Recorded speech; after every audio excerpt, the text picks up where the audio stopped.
Guten Abend zusammen. Willkommen bei Dankecast Deutsch. Ich bin Henry. Und ich bin Emilia. Schön, dass ihr wieder dabei seid. Heute sprechen wir über etwas ganz Besonderes. Unsere glücklichsten Kindheitserinnerungen. Ja, das Thema liegt uns beiden sehr am Herzen. Erinnerungen aus der Kindheit sind etwas ganz Magisches, oder? Sie sind wie kleine Schätze, die man immer bei sich trägt. Genau. Und bevor wir anfangen, ihr da draußen, schreibt uns in die Kommentare. Was ist eure schönste Kindheitserinnerung? Wir sind sehr gespannt darauf, eure Geschichten zu lesen. Also soll ich anfangen, Emilia? Ja, bitte. Ich bin sehr neugierig, was du erzählen wirst. Also gut. Meine glücklichste Kindheitserinnerung ist der Sommer, als ich ungefähr 8 Jahre alt war. Wir haben damals in einem kleinen Dorf gelebt, nicht weit von einem großen Wald. Oh, das klingt wunderschön. Ein kleines Dorf und ein Wald, das ist wie aus einem Märchen. Ja, so hat es sich auch angefühlt. Jeden Sommer haben meine Großeltern uns besucht. Oder wir haben sie besucht. Ich bin mir ehrlich gesagt nicht mehr ganz sicher, wer zu wem gefahren ist. Das ist lustig, aber das ist ja auch egal, oder? Die Hauptsache ist, dass ihr zusammen wart. Genau. Auf jeden Fall, in diesem Sommer. Mein Opa hatte eine alte Holzhütte im Garten und er hat mir versprochen, dass wir sie zusammen reparieren und neu streichen. Oh, das ist so süß. Hast du das damals sehr aufgeregt? Aufgeregt ist das falsche Wort. Ich war absolut begeistert. Ich habe tagelang darüber nachgedacht. Ich habe sogar eine Liste gemacht mit Buntstiften, welche Farben wir kaufen sollten. Eine Liste mit Buntstiften, das ist so niedlich. Du warst also schon als Kind sehr organisiert. Ja, das stimmt wohl. Jedenfalls, an dem Tag, an dem wir angefangen haben zu arbeiten, war das Wetter perfekt. Die Sonne hat geschienen, es war warm, aber nicht zu heiß. Mein Opa hatte alte Arbeitshemden für uns beide mitgebracht. Beide? Also auch für dich? Ja, er hatte ein kleines altes Hemd gefunden, ich weiß nicht von wem es war, und es war viel zu groß für mich. Aber ich habe es trotzdem angezogen und mich wie ein echter Handwerker gefühlt. Das ist so ein schönes Bild, ein kleiner Junge in einem riesigen Hemd, der mit seinem Opa arbeitet. Und dann haben wir die ganze Hütte gestrichen. Wir haben Rot und Weiß genommen, wie eine kleine Scheune. Mein Opa hat mir erklärt, wie man den Pinsel richtig hält, wie man gleichmäßig streicht. Ich war so stolz, als wir fertig waren. Das kann ich mir gut vorstellen. So etwas zusammenzumachen, das vergisst man nie. Und am Abend hat meine Oma Erdbeerkuchen gebacken. Wir haben draußen gegessen, direkt neben der frisch gestrichenen Hütte.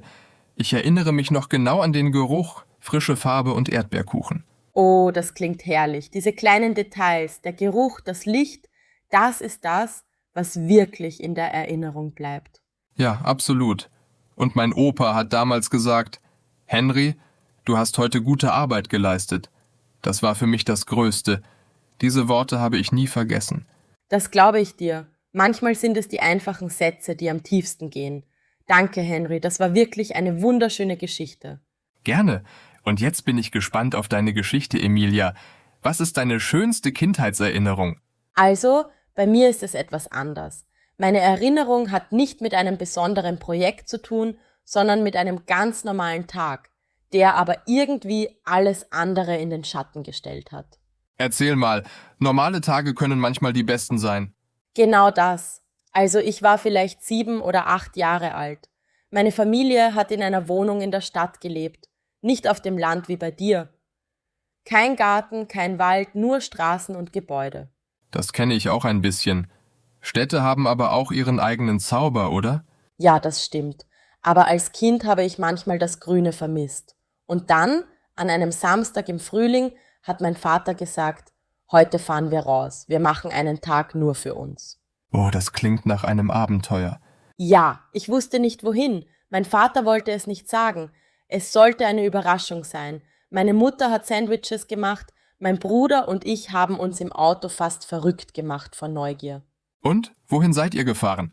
An einen kleinen See, nicht weit von der Stadt, aber für mich hätte es auch das Ende der Welt sein können. Der See war so ruhig, so blau, es gab eine kleine Wiese daneben mit Wildblumen, gelb, lila, weiß. Das klingt traumhaft schön. Es war traumhaft. Wir haben zuerst gegessen, die Sandwiches von Mama, und dann hat mein Bruder eine Libelle entdeckt. Wir haben sie verfolgt, immer am Rand des Sees entlang. Eine Libelle. Das ist so ein typisches Kindheitsbild. Man rennt hinter einem Insekt her und vergisst dabei alles andere. Genau, und dann, das ist mein liebster Teil, mein Vater hat mich auf die Schultern genommen. Einfach so, ohne Grund.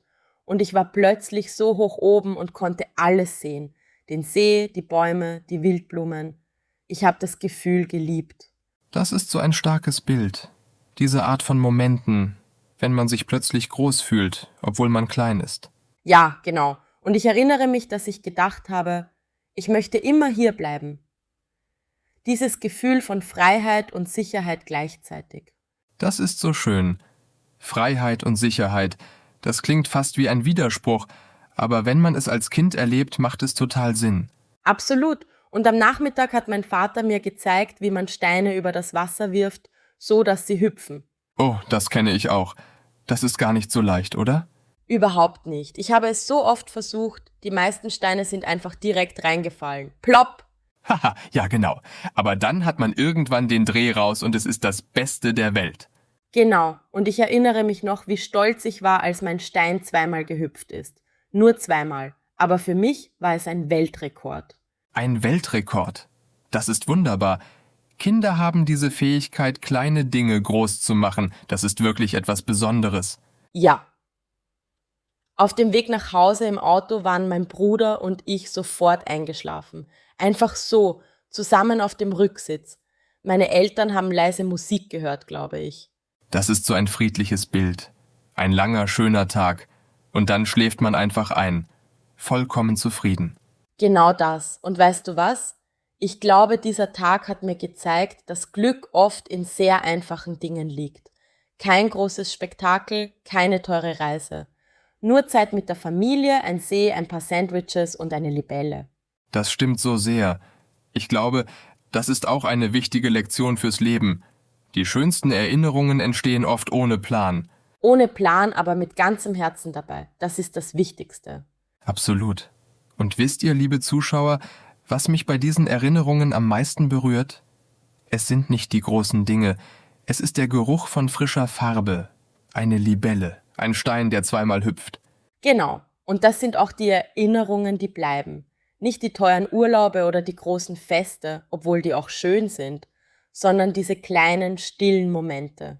Und ich frage mich manchmal, haben die Kinder von heute diese Momente auch? Mit all den Handys und Bildschirmen, nehmen sie sich noch die Zeit, eine Libelle zu verfolgen? Das ist eine gute Frage. Ich glaube schon. Kinder sind immer noch Kinder. Sie finden immer Wege, um zu spielen und zu entdecken. Das stimmt. Vielleicht ist es nur anders, aber die Freude ist dieselbe. Genau. Und ihr da draußen, ihr, die ihr gerade Deutsch lernt, habt ihr auch solche Erinnerungen? Einen Tag, einen Moment, der euch immer begleitet? Schreibt es uns in die Kommentare, auf Deutsch, auf Englisch, wie ihr möchtet. Ja, wir lesen wirklich alle Kommentare. Und wenn ihr ein bisschen Deutsch üben möchtet, dann ist das eine perfekte Gelegenheit. Schreibt einfach, meine schönste Kindheitserinnerung ist, und dann erzählt uns etwas. Das ist eine wunderbare Übung und keine Angst vor Fehlern. Fehler sind Teil des Lernens. Wir alle machen Fehler, sogar Henry manchmal. Hey, das ist nicht fair. Haha, ich sage nur die Wahrheit. Na gut, vielleicht manchmal, aber ich lerne ja auch immer noch dazu.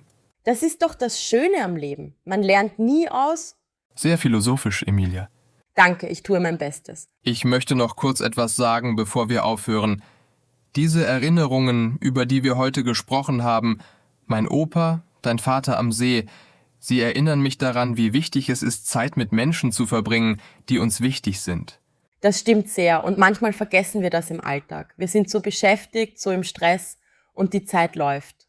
Ja, aber vielleicht können wir alle, ihr da draußen, wir hier, manchmal innehalten und einfach im Moment sein, wie damals als Kinder. Das ist ein schöner Gedanke, Henry. Einfach im Moment sein. Genau. Und auf diesem schönen Gedanken beenden wir heute unsere Sendung.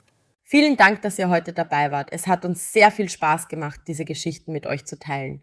Wenn euch diese Folge gefallen hat, dann lasst uns einen Daumen hoch da und abonniert den Kanal DankeCast Deutsch, damit ihr keine Folge verpasst.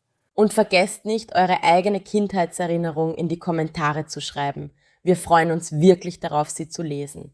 Bis zur nächsten Folge. Macht es gut und bleibt neugierig. Guten Abend und bis bald bei DankeCast Deutsch.